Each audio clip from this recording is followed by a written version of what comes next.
When you think of Europe, what cities come to mind? Most people probably picture Paris, London, Barcelona, or Rome, but how often do you think about Belgrade, Sofia, Minsk, or Chisinau? This really highlights the divide in Europe between East and West. Western Europe is often seen as the more affluent part, boasting well-developed economies with a GDP per capita around $68,000 in contrast. Eastern Europe lags behind with a GDP per capita of just $14,000.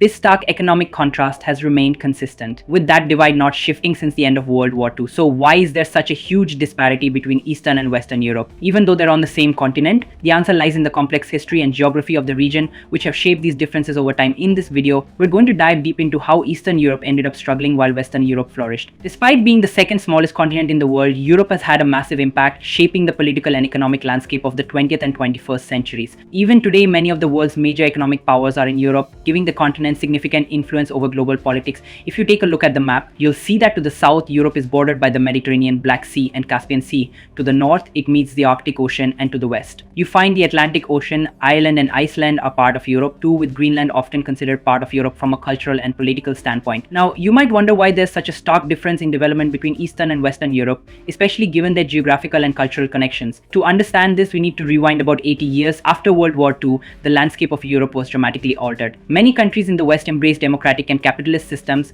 while those in the East were either under direct Soviet control or heavily influenced by communism. This historical divide laid the groundwork for the economic disparities we see today. Socialism, often referred to as communist ideology, is built on the idea that the government should control all resources, businesses, and land within a country. The goal is to ensure that wealth isn't concentrated in the hands of a few, but rather distributed equally among everyone in society. This means that essentials like healthcare, education, and housing are intended to be accessible to all, creating a system with little incentive for competition or individual profit. In a socialist framework, the government manages all profits and returns. Any business you might run would actually belong to the government, and the earnings would be shared among the people. This raises a question: why would anyone be motivated to work harder if everyone received the same benefits? On the flip side, in a capitalist society, individuals have the freedom to start their own businesses and pursue profits, with the government playing a limited role, primarily collecting taxes from those profits. This creates an environment where hard work and innovation can lead to personal success and wealth. Back in the day, Western Europeans rarely ventured into Eastern Europe, and many Eastern Europeans viewed their Western neighbors as part of an evil capitalist society, so they tended to steer clear of visiting too from 1945 to 1991. While Western Europe was experiencing growth and industrialization fueled by capitalist principles,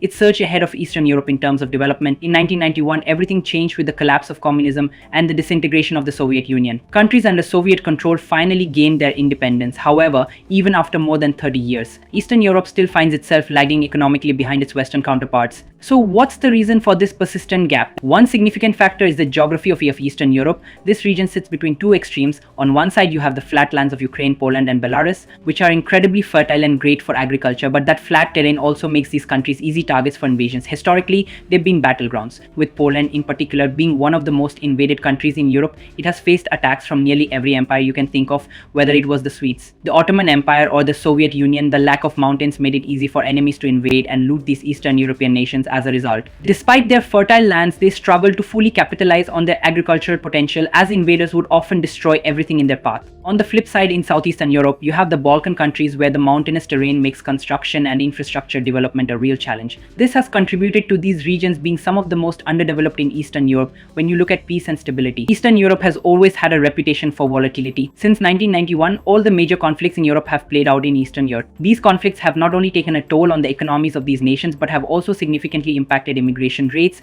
During the Yugoslav wars, for instance, millions of people fled the Balkans for Western Europe, leading to a severe shortage of skilled workers back home. Now, with the ongoing Russia-Ukraine war, we're seeing another wave of immigration from both countries, raising fresh concerns about the future of Eastern Europe. Perhaps the most critical geographical disadvantage for Eastern Europe is its limited access to the seas. Western European countries have enjoyed a significant advantage thanks to their coastal locations. To the north, there's the Baltic Sea; to the west, the North Sea and the Atlantic Ocean; and to the south, the Mediterranean Sea. This geographical setup has allowed Western European nations, starting back in the 16th century, to leverage these waters to discover new trade routes, establish colonies, and bring valuable resources back to their homelands. This is precisely what the British, Spanish, and French empires did, leading to a time when 40% of the world fell under their control. Access to the seas was also crucial for the Ottoman Empire, which ruled over vast territories for centuries. Back then, any nation with its own port was seen as very powerful. While Western Europe leveraged its access to the seas to dominate global trade, Eastern Europe was effectively landlocked. cut off from those critical trade routes. These geographical disadvantages have had long-lasting impacts on Eastern Europe's development compared to the West. Even though some Eastern European countries do have coastal access, their geographic locations often make it challenging to navigate global trade. Poland had to traverse territories controlled by other powers like Germany just to reach the Atlantic Ocean. This often meant paying tolls that made trading more costly. Similarly, countries in southeastern Europe had to pass through the Bosphorus Strait, which was under Ottoman control.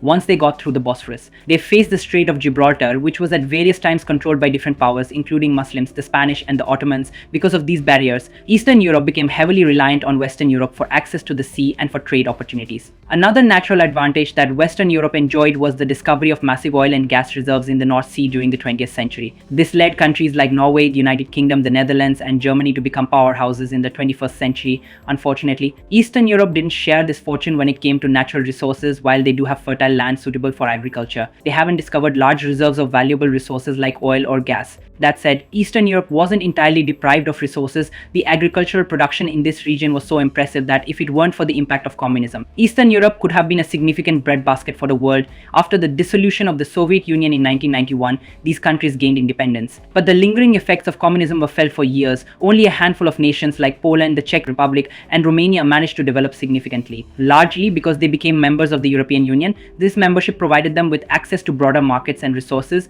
helping to propel their economies forward. So why haven't the other countries joined the European Union? The answer lies in the EU's strict membership requirements, one of which is maintaining a low level of corruption. When we look at the most corrupt states, many are located in Eastern Europe. It's not that Western Europe is completely free of corruption, but the levels are notably higher in Eastern Europe, which has made it challenging for many countries to meet the EU standards. The struggles of Eastern Europe compared to the West can really be traced back to a mix of geographical factors and the long-lasting impacts of communism. While Western Europe has historically enjoyed relative wealth and stability, thanks for joining me on this journey through Eastern and Western Europe. If you found this video insightful, please give it a thumbs up, subscribe for more content, and share your thoughts in the comments below. Your support really helps keep these explorations going. Until next time, take care.